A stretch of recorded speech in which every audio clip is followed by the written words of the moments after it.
The stars looked different here in the Kepler Nebula. Captain Jake Morrison stood on the bridge of the USS Heritage and watched the purple and blue clouds of gas drift past their ship. He had been exploring space for 15 years, but this place still made him feel small. "Captain, we're picking up something strange on the long-range scanners," said Lieutenant Sam Parker from his station. His voice carried excitement that he tried to hide.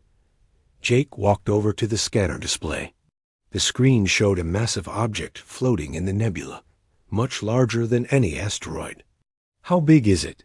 "Nearly 3 kilometers long, sir." "It's not natural, definitely artificial." Dr. Lisa Carter looked up from her research station. She was the ship's expert on ancient civilizations and had joined this mission hoping to find something exactly like this. "Captain, may I see the readings?" Jake nodded and stepped aside. Lisa studied the data carefully, her eyes growing wider with each passing second. "This is incredible. The mathematical patterns in its construction are unlike anything in Coalition records. This ship is old, very old." Commander Zex-High approached from the tactical station. The tall Alterian officer moved with the grace of his species, but Jake could see concern in his large silver eyes. "How old are we talking about, Doctor?" "Initial estimates suggest at least 50,000 years, maybe more." Lisa's hands shook slightly as she spoke. "This predates every known civilization in the Coalition." The bridge fell silent. Even Pilot Kress, the four-armed Vorthan navigator, stopped his constant movement to stare at the display. In all their years of space exploration, no one had ever found anything this ancient. Jake felt his heart racing. As captain of an exploration vessel, he had always hoped to make a significant discovery. But this was beyond anything he had imagined. "Are there any signs of life aboard?" Chief Engineer Ben Walsh checked his instruments. "No life signs, but I'm detecting faint energy readings. Some systems might still be active after all this time." "That's impossible," said Dr. Maya Brooks, the ship's physicist.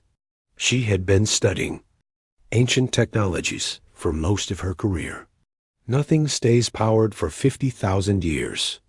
"The readings don't lie," Ben replied. "Something on that ship is still working."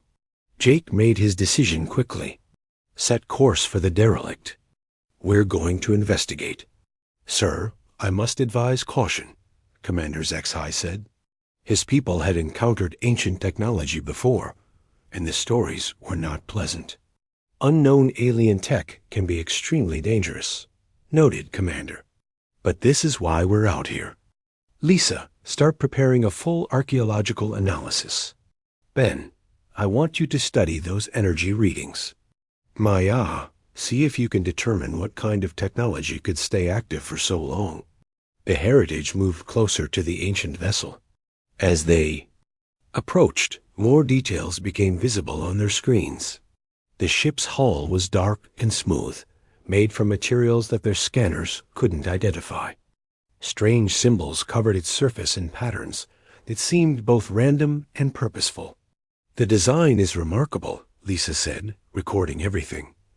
"Look at these proportions. The way the sections connect to each other follows mathematical principles that are actually quite elegant." Jake studied the alien ship through the main view screen. Despite its age and foreign origin, something about it felt familiar. The curves of its hull and the arrangement of its sections seemed almost welcoming, rather than threatening. "Captain, I'm receiving a priority message from Coalition Command," said the communications officer. Jake read the message quickly. Word of their discovery had already reached the capital worlds. The Academic Council wanted immediate detailed reports. The Military Council wanted the ship secured. 3 different species were claiming territorial rights to the nebula. "Politics," Jake muttered. "We haven't even boarded the thing yet, and everyone wants a piece of it." Dr. Carter continued her analysis from a distance. "Captain, I'm finding something very interesting in these readings. The mathematical ratios used in the ship's construction follow principles that human architects would find intuitive. It's almost as if whoever built this understood space and designed the same way we do. That's a strange coincidence, Maya said. Maybe it's not a coincidence at all, Lisa replied thoughtfully. As the Heritage positioned itself alongside the ancient vessel, something unexpected happened. Lights began appearing along the derelict's hull. Faint at first, then growing brighter, as if the ship was waking up from a long sleep. Are we causing that? Jake asked. Ben checked his instruments frantically. We're not doing anything. The ship is responding to our presence on its own. Commander HFY moved to the weapons station. Captain, recommend we withdraw to a safe distance. But Jake was fascinated by what he was seeing. The lights weren't random. They were forming patterns, almost like a greeting. Hold position, Commander. It doesn't feel hostile. Dr. Brooks was studying the energy readings with growing amazement. The power source is unlike anything I've ever seen. It's not fusion, not antimatter, not even quantum energy. This is something completely new. Or something very old, Lisa added. The ancient ship continued to light up around them. Sections that had been dark for thousands of years began glowing with soft blue and white light. A docking bay opened slowly, revealing an interior that looked surprisingly clean and functional. It's inviting us in, Jake said with certainty. Sir, this could be a trap. Commander HFY warned. Jake considered the options. They could wait for coalition reinforcements, but that would mean sharing whatever they found with politicians and military commanders who might not handle it carefully. They could retreat and study the ship from a distance, but that would reveal nothing about its true nature. Or they could accept the invitation and board the vessel themselves. Prep a boarding party, Jake decided. Small team, full protective gear, multiple safety protocols. I'm going with you, Lisa said immediately. And me, added Ben. If there's active technology in there, you'll need an engineer. Commander HFY sighed in the way only Alterians could. If you're determined to do this, Captain, then I'm coming too. Someone needs to keep you humans from getting yourselves killed. Lieutenant Sam Parker stepped forward. Security should be represented as... Well, sir. Jake looked around the bridge at his diverse crew. Humans, Alterians, Vorthans, and others, all working together as they had for the past 3 years. The Coalition had taught him that different species brought different strengths to any situation. Very well. 5-person team. We go in carefully. Document everything, and leave if there's any sign of danger. As they prepared for the boarding mission, Dr. Carter made one final observation. Captain, I keep thinking about those mathematical ratios in the ship's design. They're not just familiar to humans. They're specifically optimized for human perception and understanding. What are you suggesting? I'm not sure yet, but I have a feeling this ship has been waiting for us specifically. The boarding party gathered. In the shuttle bay, each member checking their equipment one final time. Jake looked out at the ancient vessel through the launch bay doors. Its lights pulsed gently, almost like a heartbeat. Whatever they found on that ship would change everything. Jake could feel it in his bones. The question was whether that change would be for better or worse. Launch when ready, he told the pilot. Small shuttle left the Heritage and approached the waiting docking bay of the ancient ship. As they flew closer, Jake noticed that the symbols on the hull seemed to shift and rearrange themselves, as if the ship was trying to communicate. Here we go, he said quietly. Behind them, the Heritage waited in the purple glow of the nebula. Ahead lay mysteries that had been hidden for 50,000 years. And all around them, the ancient ship continued to pulse with patient, welcoming light. The shuttle entered the ancient ship's docking bay with a soft hiss of atmosphere equalizing. Jake Morrison looked around in amazement as the bay doors closed behind them.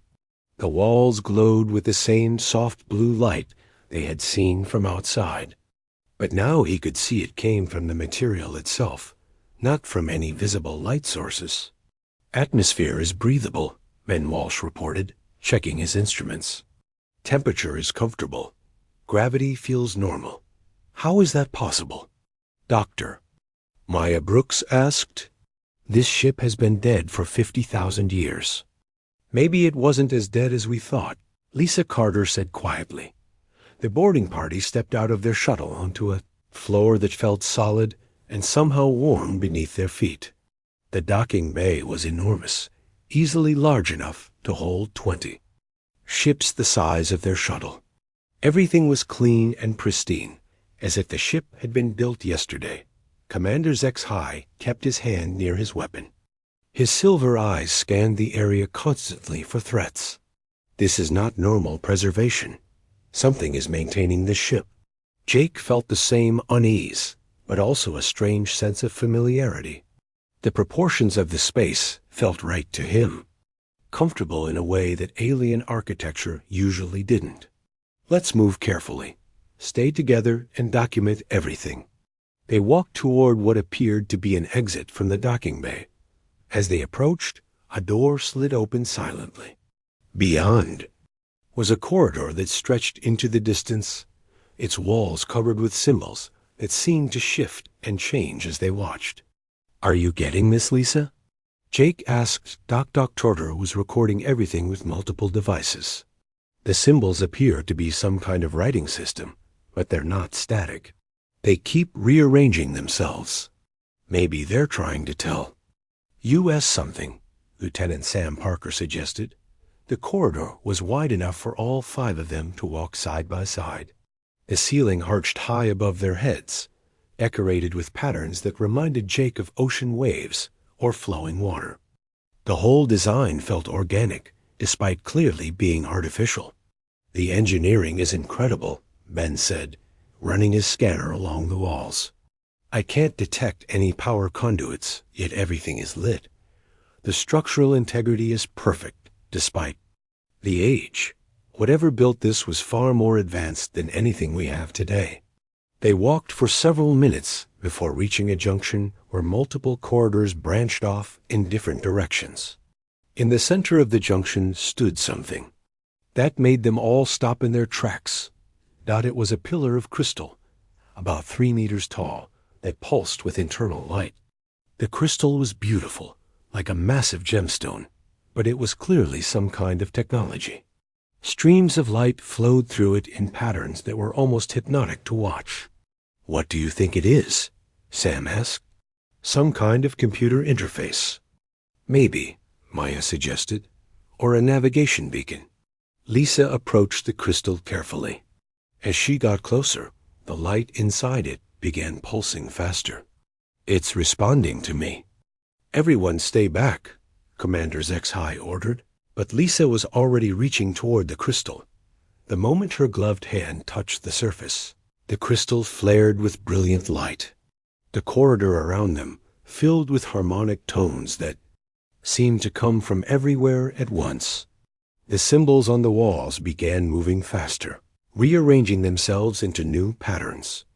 Jake's universal translator, the device that allowed different species to understand each other, began producing fragments of words. Most of it was gibberish, but some phrases came through clearly. Children of Terra. The inheritors.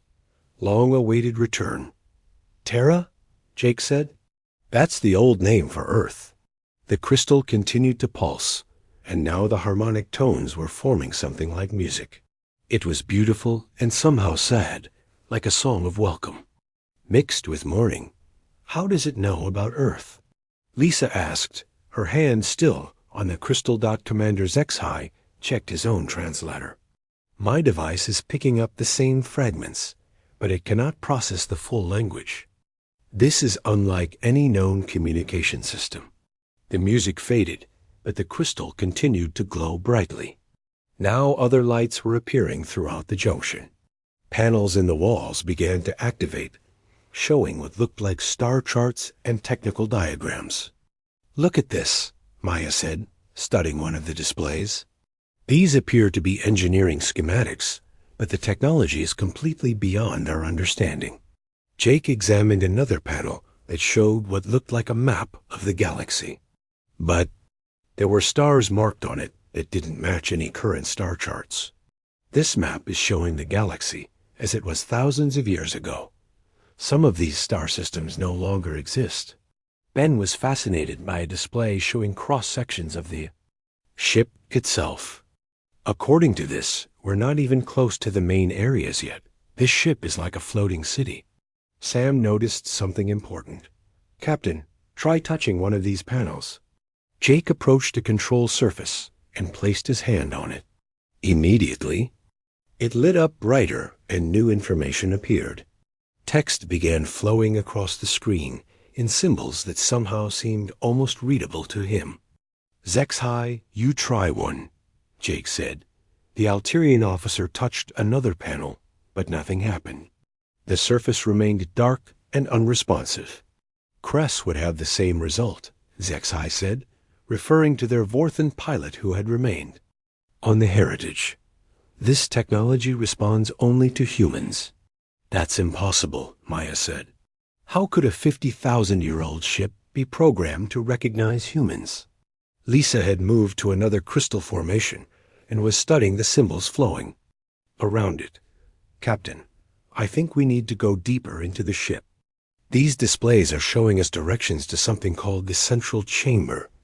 Jake looked at the star map again. The implications of what they were discovering were staggering. An ancient ship that responded only to humans, that somehow knew about Earth, that contained technology beyond anything the Coalition had ever seen. "We should report this to the Heritage," Sam suggested. "Not yet," Jake decided. "We need to understand what we're dealing with first. If word gets out that this ship responds only to humans, it could cause serious problems in the Coalition." Commander Zexhai understood immediately. The Coalition was built on the principle that all species were equal, a technology that favored one species over others could destroy that carefully maintained balance. They followed the directions shown on the displays, moving deeper into the ancient ship. The corridors continued to light up as they approached and dimmed behind them as they passed. It was as if the ship was guiding them to a specific destination. "This feels like a pilgrimage," Lisa said quietly. "Like we're being led to something sacred." The ship around them was more than just a vessel. It was a work of art. Every surface was decorated with flowing patterns that seemed to tell stories. The ceilings showed scenes of space exploration, of different worlds, of species Jake didn't recognize. "Look at these images," Maya said, pointing to one section of ceiling art. "They show spacecraft exploring the galaxy, but the designs are different from anything in our historical records." "Different from Coalition designs," Jake corrected. "But some of them look almost familiar." They reached another junction, this one dominated by multiple crystal formations. As they entered, all the crystals began glowing brighter. The harmonic tones returned, but now they were more complex, like a full orchestra welcoming them. "The central chamber is just ahead," Lisa sighed, reading the displays that had activated around them. Jake felt his heart racing. Whatever they found in that chamber would change everything. The ancient ship had been waiting for them, specifically for humans, for 50,000 years. The question was why. "Before we go in there," he said, "I want everyone to understand that what we're about to discover could affect the entire galaxy. We need to be very careful about how we handle this information." The team nodded their agreement. They had all seen enough politics to understand the delicate balance of power in the Coalition. Together, they walked toward the entrance to the central chamber.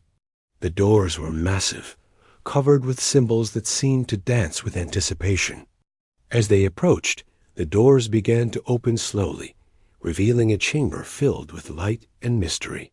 "Here we go," Jake whispered, and stepped forward into the unknown. The central chamber was unlike anything Jake Morrison had ever seen. The room was enormous, with a domed ceiling that showed a perfect recreation of the galaxy above them. Stars twinkled and moved slowly, showing the real positions of solar systems throughout known space. In the center of the chamber stood a massive crystal formation, easily 10 meters tall and perfectly clear.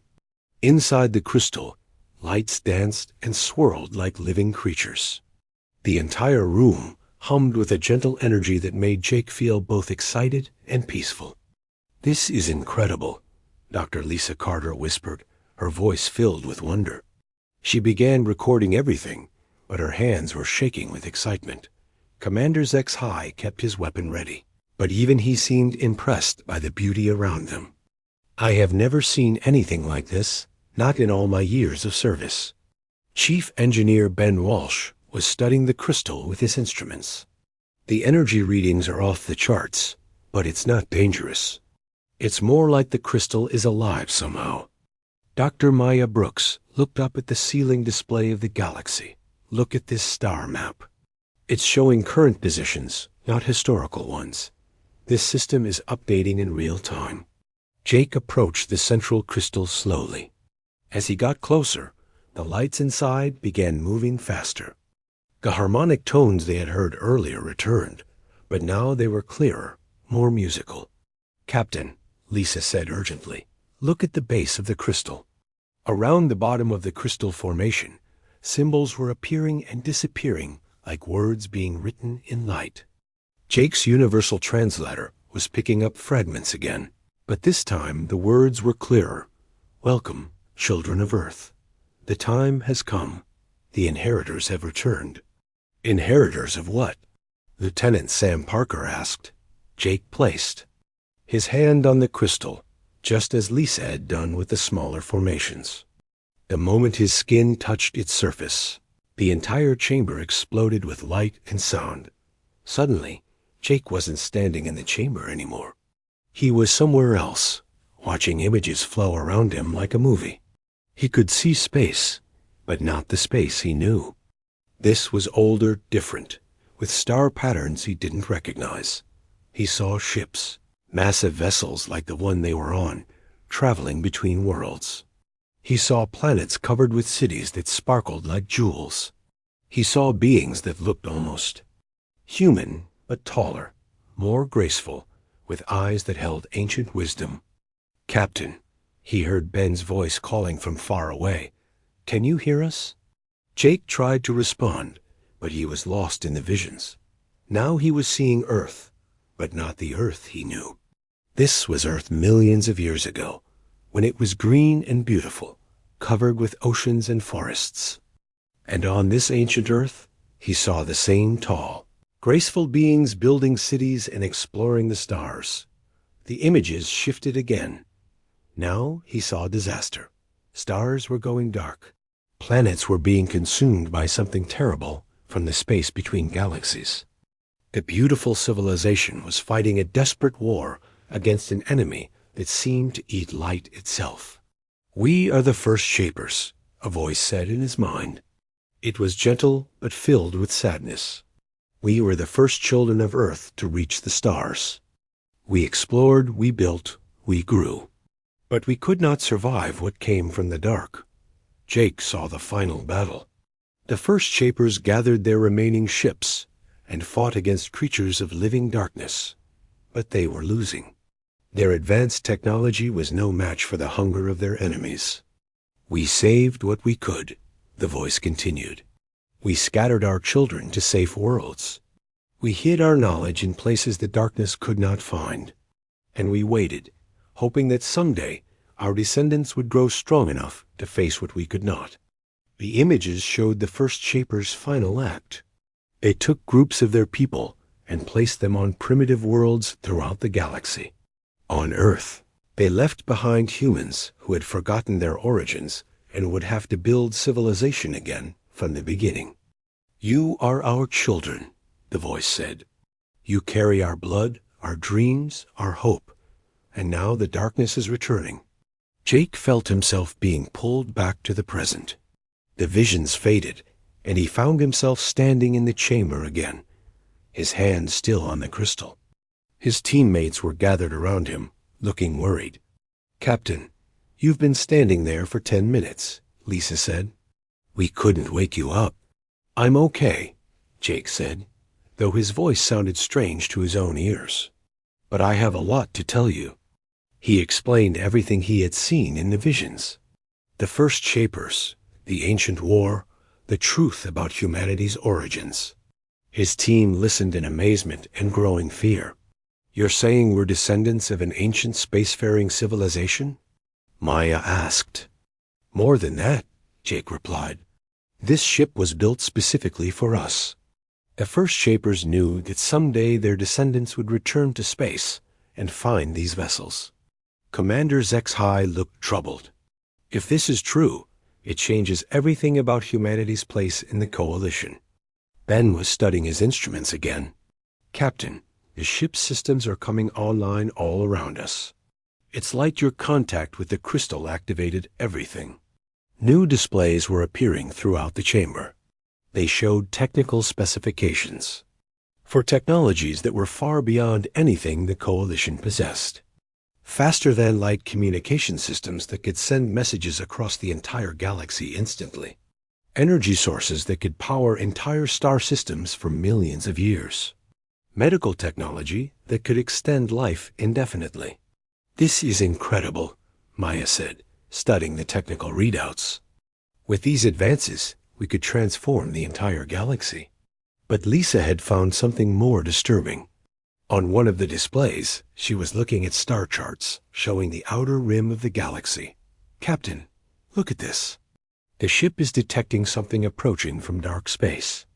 Jake looked at the display. It showed moving objects, thousands of them, coming from the space between galaxies. According to the ship's calculations, they would reach the outer worlds within a few years. "The Devourers," Jake said, remembering the name from his vision. "They're coming back." The ship's gentle voice filled the chamber, speaking in perfect English. "Inheritor of Earth, the ancient enemy approaches. The ancestors' gift was built to prepare your people for this moment. Will you accept the responsibility of your heritage?" Jake looked around at his diverse team. Humans and aliens working together, just as they had for the past 3 years. But now, everything was different. The ship would only work for humans. Its weapons would only respond to human operators. Its knowledge was coded to human genetics. "What about the Coalition?" he asked the ship. "What about our allies?" "The first shapers valued cooperation above all things," the ship replied. "But the weapons of the ancestors will only serve their true inheritors.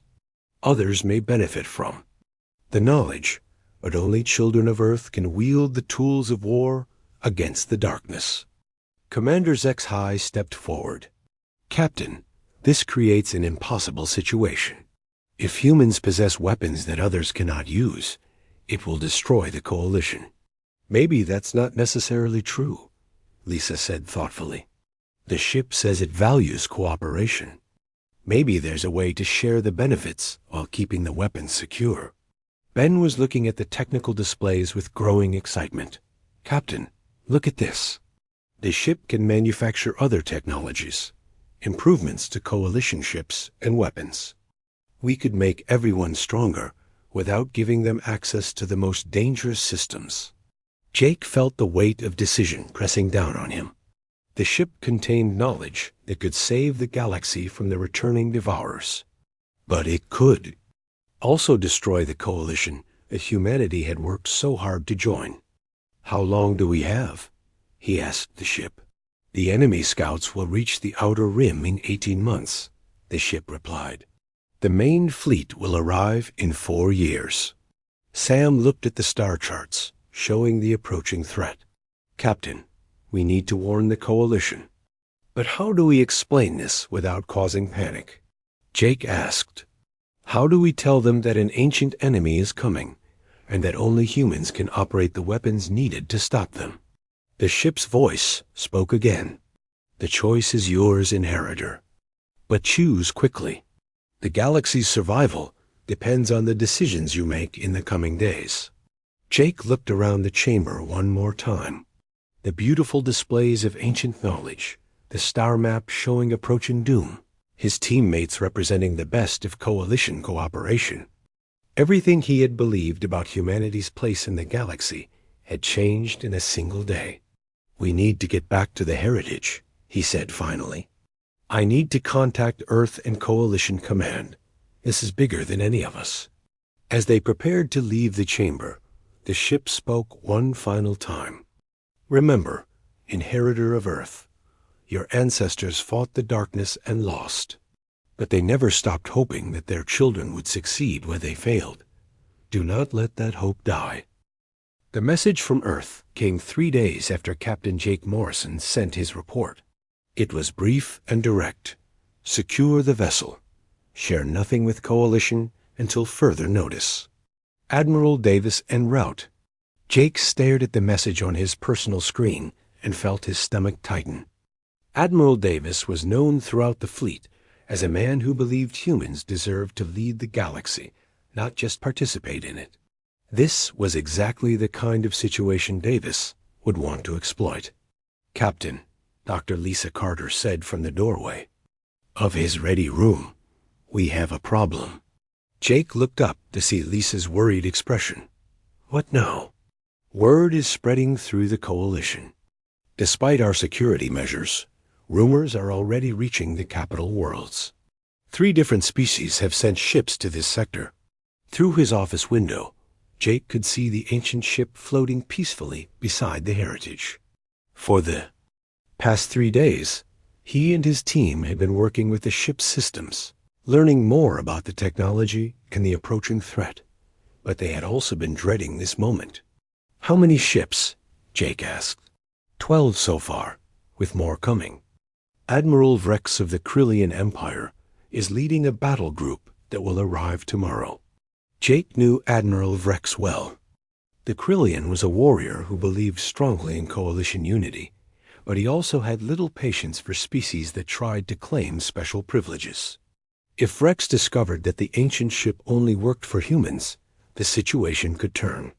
Violent quickly, Commander Zex-High appeared behind Lisa. "Captain, I must speak with you privately." Lisa left them alone, and Zex-High closed the door. The Alterian officer looked more serious than Jake had ever seen him. "My government has contacted me directly," Zex-High said. "They want me to secure the ancient technology for the Alterian Republic." "And what did you tell them?" "That I serve the Coalition first, and this ship second." "But Jake, you must understand the position this puts me in. My people are afraid that humans will use this technology to dominate the galaxy." Jake understood the fear. The ancient ship systems had revealed incredible weapons. Planet-killing energy beams, shields that could protect entire solar systems, manufacturing systems that could build fleets of warships in weeks instead of years. All of it only responding to human operators. "What about the Devourers?" Jake asked. "Did you tell your government about the threat?" "I did. But they think it might be a human trick to justify keeping the ancient weapons." Jake felt anger rising in his chest. "A trick?" "Zex-High, you were there. You saw the evidence." "I believe you, Jake, but fear makes people suspicious. The Coalition has worked for centuries to maintain balance between species. This ship threatens to destroy that balance." Chief Engineer Ben Walsh's voice came over the intercom. "Captain, you need to get down to the ancient ship immediately. Something's happening." Jake and Zex-High rushed to the shuttle bay. They found Ben, Maya, and Lisa already preparing for another trip to the ancient vessel. Ben looked excited and worried at the same time. "The ship is manufacturing something," Ben explained as they boarded the shuttle. "Big energy spikes, massive industrial activity. Whatever it's building it fast." When they reached the ancient ship, they could hear the manufacturing sounds echoing through the corridors. Deep humming noises, mechanical vibrations, the sound of massive construction projects. The ship was more active than they had ever seen it. They made their way to the central chamber, where new displays had appeared overnight. The screens showed detailed construction plans and progress reports. Jake touched one of the control panels, and information flowed into his mind. "It's building defensive systems," he announced to the team. "Weapons platforms, shield generators, communication networks. The ship says the galaxy needs to be prepared for the Devourer attack. How long will it take?" Maya asked. Jake consulted the displays. 6 months for the first wave of defenses. But here's the problem. The ship wants to place them in coalition space near major population centers. Lieutenant Sam Parker understood the implications immediately. If we start building unknown weapons near coalition worlds without permission, they'll see it as an act of war. Lisa was studying another display. "Captain, look at this.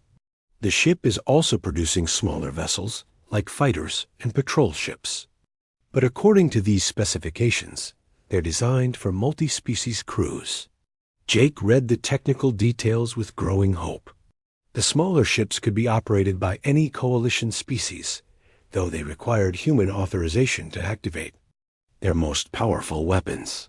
It was a compromise that might work. The ship is trying to find a middle ground, he realized. It wants to prepare the galaxy for war, but it also wants to preserve the coalition. Ben was examining the manufacturing specifications. "Captain, if the ship can produce technology like this, we could strengthen every coalition world's defenses. We could make the entire galaxy ready for whatever's coming." But their planning was interrupted by an urgent message from the Heritage. Admiral Vrex's fleet had arrived early, and they were demanding immediate access to the ancient ship. Jake looked around at his team. 3 humans and 1 Altarian, working together as they had for years. The ancient ship might only respond to humans, but its secrets belonged to everyone who would face the Devourer threat. "We're going back to the Heritage," Jake decided. "It's time to face this situation directly." Admiral Vrex was waiting for them in the Heritage's main conference room. The massive Krillian stood nearly 3 meters tall, with stone-like skin, and eyes that glowed red when he was angry. Right now, those eyes were very bright. "Captain Morrison," Rex said in his deep voice, "you will explain why my ship's sensors detect massive energy outputs from the alien vessel, but my officers are denied boarding access." Jake had prepared for this moment, but facing Vrex in person was still intimidating. "Admiral, the situation is more complex than it appears." "Complex?" Vrex's voice rose. "You discover ancient technology and claim it for humanity alone. This violates every principle of coalition law. The ship doesn't respond to non-human operators," Jake explained. "It's not our choice. It's how the technology was designed." "Convenient," Vrex replied. "Very convenient for human ambitions." Commander Zexhai stepped forward. "Admiral, I have observed the ship's systems personally. Captain Morrison speaks the truth. The technology recognizes only human genetic patterns." Vrex studied Zexhai carefully. The 2 officers had served together years ago and respected each other. "You believe this story, Commander?" "I do, sir. But there is more. The ship carries warnings of an approaching threat, an enemy that could destroy the entire galaxy." Jake spent the next hour explaining everything they had discovered. The First Shapers, the Devourers, the Ancient War, humanity's true origins. Vrex listened without interruption, his red eyes growing dimmer as his anger was replaced by concern.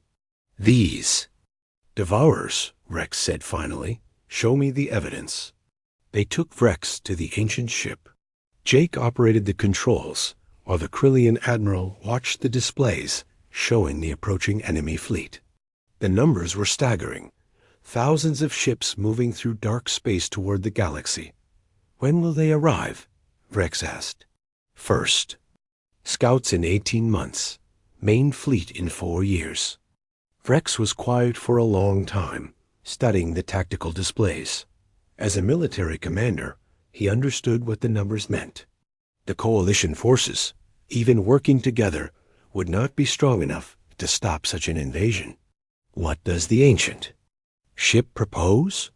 He asked.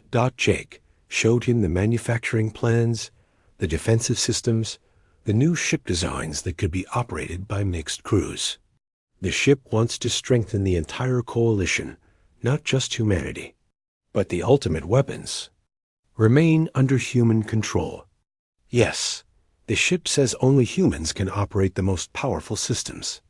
Vrex considered this carefully. Captain Morrison, I do not like this situation. It gives humans too much power. But I like the alternative even less. What do you mean? I mean that if these devourers are real, we need every advantage we can get, even if it means accepting human leadership in military matters. Jake felt a moment of hope, but Vrex wasn't finished. However, I cannot make this decision alone. The Coalition Council must debate this. All 12 species must agree. And Captain, many of them will not be as reasonable as I am. As if summoned by his words, another message arrived. The Coalition Council was demanding that Jake bring the ancient ship to the capital world of New Geneva for full examination by representatives of all member species. That's impossible, Jake said. The ship won't move for anyone but humans, and I'm not leaving it undefended. Vrex's eyes began glowing red again. Then you are defying the direct orders of the coalition government. Jake looked around the chamber at the ancient technology that could save or doom the galaxy. His next decision would determine not just humanity's future, but the fate of every living being in coalition space. Admiral, Jake said quietly, I need you to trust me. Give me 1 week to find a solution that protects both the coalition and our chances against the devourers. Vrex stared at him for a long moment. 1 week, Captain. Then I follow my orders, regardless of the consequences. Captain Jake Morrison stood in the central chamber of the ancient ship, watching the galaxy map display the approaching devourer scouts. 6 days had passed since Admiral Vrex's ultimatum, and Jake still hadn't found a solution that would satisfy the coalition while preparing for the coming war. Captain, Dr. Lisa Carter said, entering the chamber with a tablet full of notes. I think I have an idea. Jake turned from the display, hope flickering in his tired eyes. He hadn't slept much in the past week, spending most of his time working with the ship's systems and trying to find compromise solutions. I've been studying the First Shapers' records more carefully, Lisa continued. They weren't just warriors. They were teachers, explorers, builders. Their whole civilization was based on helping other species grow stronger. What's your point? The ship keeps saying it values cooperation. What if we take that literally? What if we create a new kind of coalition fleet, with human-operated ancient ships working alongside enhanced vessels from other species? Chief Engineer Ben Walsh entered the chamber, followed by Dr. Maya Brooks. Both looked excited about something. Captain, we've made a breakthrough, Ben announced. The ship can modify coalition technology. It can't give other species access to the ultimate weapons, but it can improve their existing ships and weapons significantly. Maya activated one of the wall displays, showing technical specifications. Look at this. The ship can upgrade Krillian battle cruisers to be 50% more powerful. It can enhance Alterian tactical computers to process information twice as fast. It can improve Vorthan navigation systems to the point where they could plot jumps that are currently impossible. Jake studied the data with growing excitement. So every coalition species gets stronger, but humans remain the only ones who can operate the First Shaper weapons. Exactly, Lisa said. It's not about human dominance. It's about human responsibility.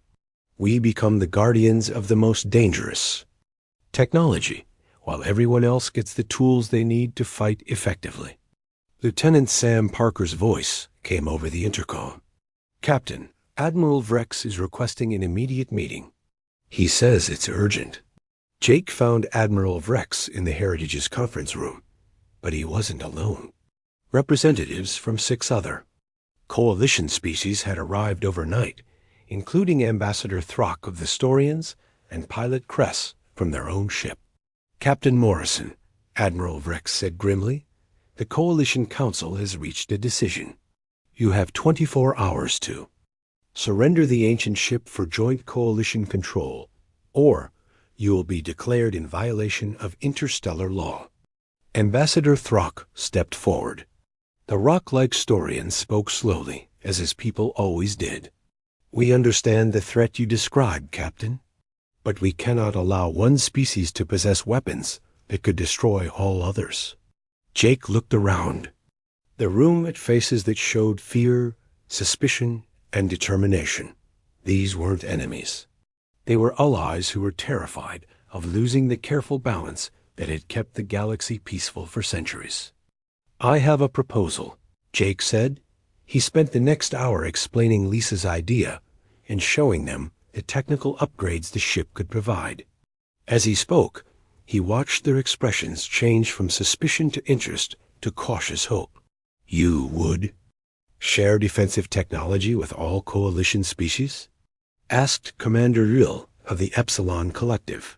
More than share it, Jake replied. The ship would actively upgrade your existing fleets. Every Coalition world would become stronger, not just human worlds. Pilot Kress spoke up, and humans would retain control of the ultimate weapons. Yes, but only for use against the Devourers. The ship's systems won't allow those weapons to be used against Coalition species. Admiral Vrex studied the technical specifications Maya had provided. These upgrades are significant. With improvements like these, our combined fleets might actually stand a chance against this Devourer threat. There's more, Jake continued. The ship wants to train mixed crews. Humans would operate the first Shaper systems, but they would work alongside specialists from every Coalition species. No one fights alone. Ambassador Throck was quiet for a long time, thinking in the careful way of his people. This proposal has merit, he said finally, but it requires tremendous trust. How do we know humans will not use these weapons for conquest once the Devourer threat is ended? Jake had expected this question. Because the ship won't let us. The first Shaper technology is programmed with safeguards. The ultimate weapons can only be used against existential threats to the galaxy itself. Commander Zex High, who had been listening quietly, stepped forward. Admiral Vrex, I have served with Captain Morrison for 3 years. I have seen him risk his life to save alien crew members. I trust him with this responsibility. The debate continued for hours. Representatives contacted their home governments, argued over details, and demanded additional safeguards. But slowly, grudgingly, agreement began to emerge. The breakthrough came when Maya demonstrated the ship's manufacturing capabilities. In the ancient vessel's production bays, they watched as the ship began constructing upgraded shield generators for a Krillian battlecruiser. The improvements were visible and impressive. We could begin upgrading Coalition fleets immediately, Ben explained. Every ship, every world, every defensive platform could be improved within months. Admiral Vrex made the final decision. I will recommend that the Coalition accept this proposal. But Captain Morrison, you must understand the responsibility you are accepting. You are asking us to trust humanity with the most powerful weapons in the galaxy. I understand, Admiral, and I won't let you down.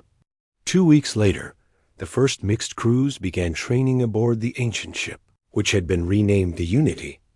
Human operators worked alongside Alterian tacticians, Vorthan navigators, Storian engineers, and specialists from every Coalition species. Jake stood on the Unity's bridge, watching the training exercises through the main view screen.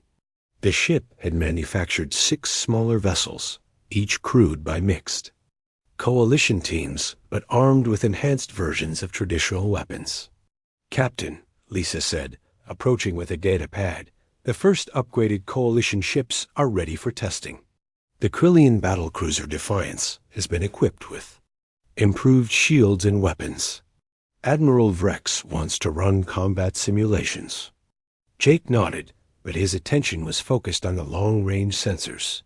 The Devourer scouts were getting closer. According to the ship's calculations, they would reach the Outer Rim colonies in 8 months. Dr. Maya Brooks appeared at his side. The manufacturing program is ahead of schedule, she reported. We'll have upgraded defenses for all core Coalition worlds within 6 months. And the ultimate weapons? Jake asked. Ready for deployment when needed. But Jake, I hope we never have to use them. Lieutenant Sam Parker, who had become one of the most skilled operators of the first Shaper weapons, joined them on the bridge. Captain, the human crew members are adapting well to working with alien specialists. The cooperation is better than anyone expected. Jake smiled at that. It was exactly what the first Shapers would have wanted. Not human dominance, but human. Partnership in defending the galaxy. They all shared. Commanders X-High entered the bridge with news from the Coalition Council. The final vote was unanimous, he announced. The Unity Defense Protocol has been officially adopted. All 12 species have agreed to the new arrangement. The weeks that followed were intense. Coalition fleets from across the galaxy arrived for upgrades. The Unity's manufacturing systems worked constantly, producing enhanced weapons, stronger shields, and faster engines. Most importantly, they produced hope. When the first Devourer scout ships finally arrived at the edge of Coalition space, they found something very different from what their ancient enemies had left behind. They found a united galaxy, armed with weapons that combined ancient wisdom with modern cooperation. The scout ships were destroyed quickly by the enhanced Coalition fleets. But Jake knew this was just the beginning. The main Devourer fleet was still coming, and it would be 1,000 times larger.